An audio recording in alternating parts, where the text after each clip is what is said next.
పొద్దు ఇది ఆగిపోతుంది. ఇటు మెడికల్ ఖర్చులు, అటు అది ఖర్చు. అంతే. అవును. ఎట్టయితే ఎట్ట బ్రతుకుతాను, అందులో పెళ్ళయింది అప్పుడే.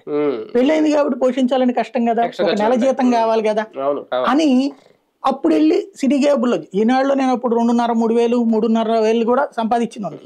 హైయెస్ట్ 4,200 ఎంత కూడా తీసుకున్నాను నేను. అలాంటి వాడిని అర్జెంటుగా 2,200 రూపాయల జీతానికే సిటీ కేబుల్కి వెళ్ళి ఏంటి అంటే మనకు ఒక స్థిరత్వం కావాలి అన్నటువంటి. అట్లాగే నేను జాబు మానిన ప్రతిసారి కూడా ఒక సమస్య వచ్చేది.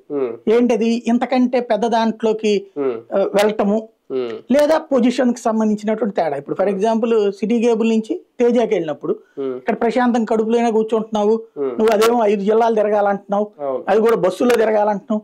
ఎందుకురా, లేదు ఎదగాలి.